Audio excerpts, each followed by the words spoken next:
If the four primitive fountains are controlled, why are they fountains?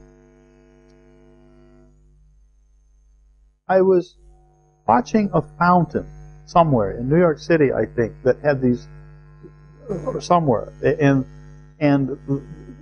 you know, an artistic, and this, there's a hole, you couldn't see it. All of a sudden, sploosh, this huge shot of water comes up, and then comes crashing down, and then another one comes up and comes down. And it was in watching a fountain like that that I suddenly realized one time, this is why Swamiji calls them fountains. Out of these four fountains come huge geysers of power. Particularly self-preservation. Self-preservation of what? Of anything that I've identified myself with that I think is or has something to do with me.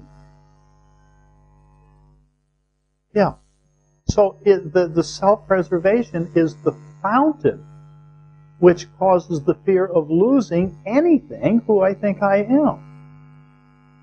And so it struck me, this fountain word is a perfect word. Because these huge geysers of emotional pressure come rising out. And then spray out or something like that, and then the water drops rain down all over the place.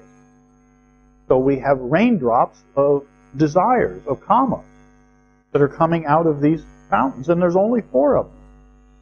So imagine a fountain that has four little pipes there, and there's these geysers of urges coming out, and then they take all sorts of different forms in alignment with my own personal habit patterns that I've stored in my chitta. It's a beautiful metaphor. Well, everything who I think I am is subject to being lost. Fear. Automatic reaction of self-preservation.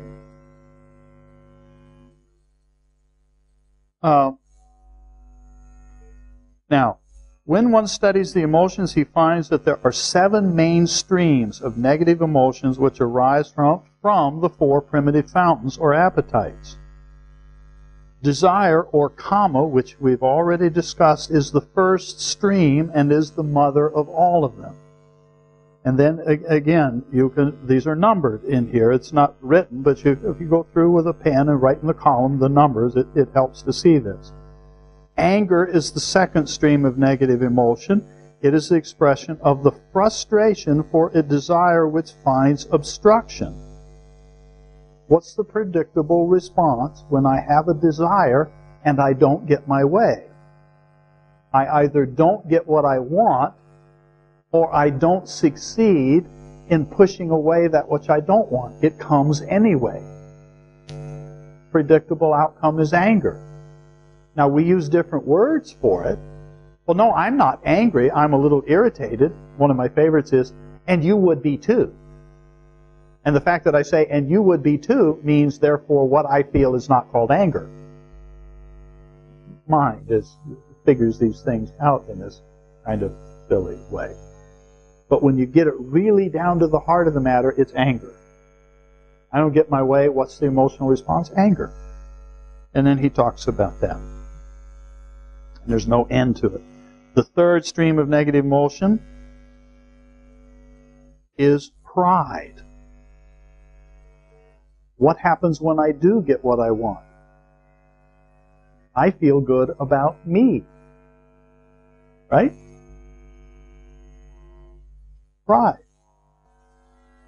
The fourth emotion occurs when someone else succeeds in attaining the object of one's desire and he does not. This is called jealousy. And again, we may use different words for it, and it's a tough pill to swallow, but it's useful to see that that's what we're doing. The fifth emotion comes when one has something and is attached to it.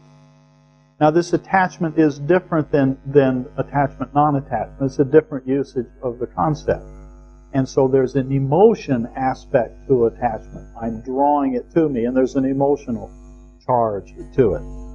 The sixth emotion comes from the fifth emotion. The fifth emotion is attachment, and the sixth one arises from that, and it is called greed. So the attachment comes, and then the greed comes, which says, I want more. First there's the attachment response, then there's the greed response. The seventh emotion is the last and most powerful. It is the emotion of egotism. Here, ego is being described as an emotion. And it's that emotional charge that's pulling it to me. And this one happens whether it is fulfilled or unfulfilled. It is the egotism which leads one to separate himself from the whole by comparing oneself to others. Many times this is based on false pride. But this emotion of egotism, if I get my way and I feel proud, there's this emotional surge of ego that's about me, and it's a feeling, it's an emotion, right? If I don't get my way and I feel anger, there's also this emotional ego part that's me. So it's the seventh emotion. By examining these seven streams of emotion, desire, anger, pride, attachment, greed, jealousy, and egotism, one can analyze himself. By studying one's thoughts, speech, and actions, he can find out how emotionally mature he is. All control is emotional. If the emotions are not controlled, there is no control at all. Control does not mean suppression of expression. It means regulation and balance within one's capacity. With the help of reason and observation, one can remain beyond the sway of emotion. One should learn to attain a state of emotional maturity in which he knows how to use his emotions positively. Positive emotion leads one to self-reliance and self-confidence. There's self-reliance again.